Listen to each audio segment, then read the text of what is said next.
opposition party's position is that since the 2018 election was unconstitutional and illegal, so the current government they have no right to withhold hold the power for a second because they didn't get the people's mandate. So that is their standpoint, and also there is I see it from a standpoint of rhetoric, because in politics we have to use that rhetoric. They also know that it will be difficult to hold election before 2023, but they are trying to keep the pressure, I think so.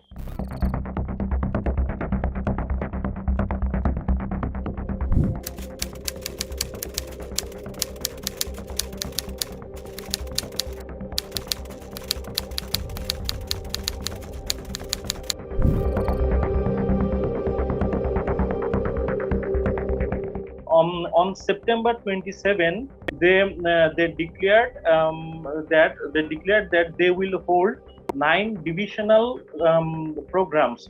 Divisional programs because Bangladesh have 9 divisions. So the divisional programs that are big gathering. So they started with Chittagong, and it was held on October 12th.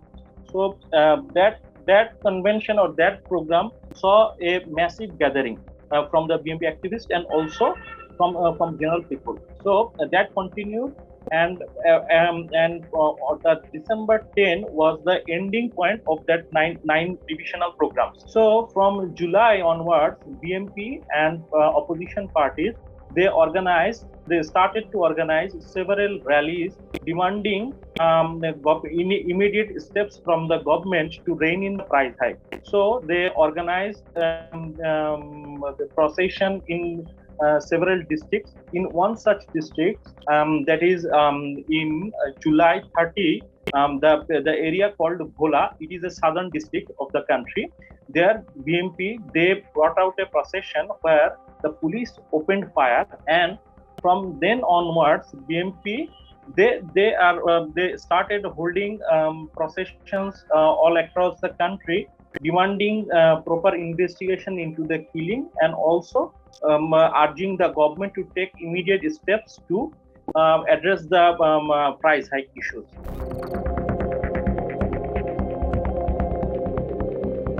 The police suddenly attacked the BMP activists who were kind of gathering near their central office, which is located at the Noapolitan. And I don't see that the BMP people, because the government said that okay, that these people they are obstructing the roads and that is creating traffic jam. But as a journalist, we don't see that much problem there, because it is quite common that BMP regularly holds program in front of their office. So I think without the provocation of the BMP activists, the police they attacked the BMP persons and they raided their office, and also that was also very flimsy. And they arrested 2 very important leaders, top leaders, because top leaders of the BMP. One is the BMP's the current General Secretary Mirza Fakhrul, and another is a standing committee member of BMP is Mirza Abbas. So they were arrested, and till now they have been denied bail several times. So, however, they successfully hold that program, and they issued a 10-point demand, and which included that the current government, they must step down now and form a national government which will oversee the election, and that election will be held under a caretaker government, where that will be a neutral, non-partisan caretaker government.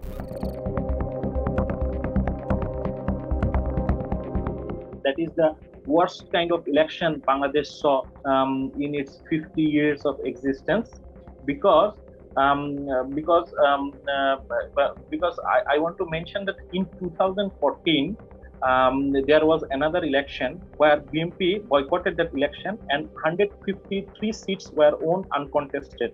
That means Awami League and its allied they win 153 seats, that is almost more than 50% of the seats uncontested. So 2018 election, people thought that okay, that will not be repeated, and the ruling party they also said that they want to a free and fair election with the participation of BMP and the opposition parties.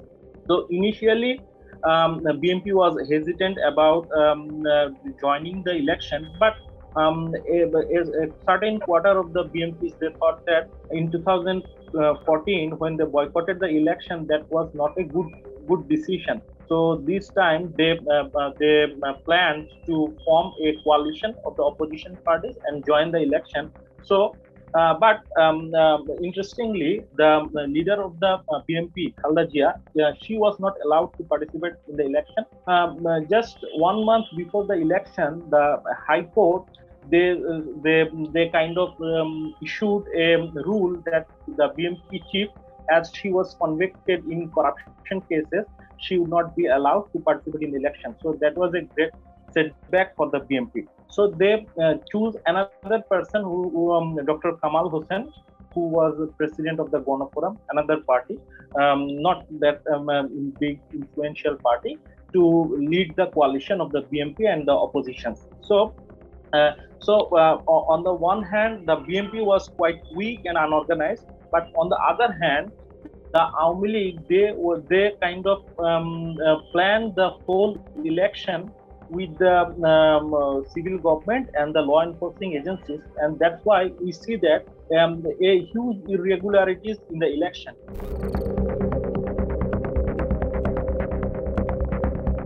The first one was like creating an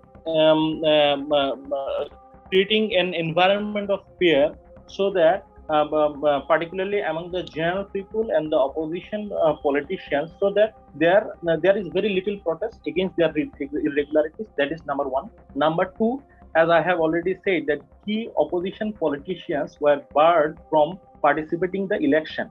And number three is excluding also the other candidates by arresting them, and also filing cases and like corruption cases, and many before the election we saw that if there was a kind of drive from the law enforcement agencies to arrest politicians and particularly candidates from BMP and other opposition parties. That is number three. And number four is there was a kind of explicit limit on the content of media, because because if we saw that the media they were kind of threatened, not explicitly threatened to not to cover the election irregularities that much. Yeah, and also the journalists, they face harassment while covering the issues during the poll time. And number five, there was also very little scope for the international visitors, particularly those who oversee elections, to oversee the 2018 election. And last thing, just I want to say that ballot stuffing, because even the election commissioner, he later recognized that a large number of ballot were stuffed during the midnight before the election. So that's why the 2018 election is called the midnight election.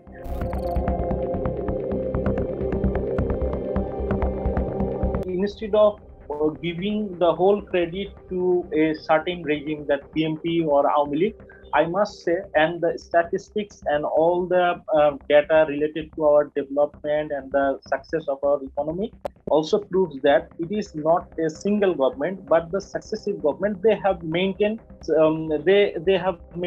certain policies like giving incentive to export sectors like the garment sector, and also the continuous inflow of remittance money that basically drive the growth of Bangladesh. And also there is a kind of there is a very interesting book by Professor Mainul Islam, who has shown that how these governments, instead of facilitating the developments, they have obstructing the growth of the country, because they provide certain kind of undue benefits to certain business coteries who misuses these benefits. For just one example of what is happening currently in Bangladesh, after the COVID, a large number of SMEs, small and medium enterprises, they suffered hugely.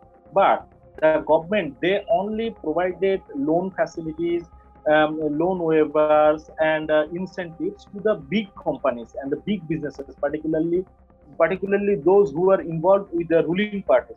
So and so we are seeing the result of this, because many of these big companies, they are also the biggest loan defaulters, and they are also sending money, and they are involved in money laundering and sending money illegally to abroad. So I must say that the people of Bangladesh, they are trying hard, they are toiling hard to drive the growth of their own family and the country, and these governments and their cronies, they kind of, I don't see them as a positive factors, because yes, there are certain policies that these governments have, they have prepared, they have installed, but the main driving force of the country are the people and general people.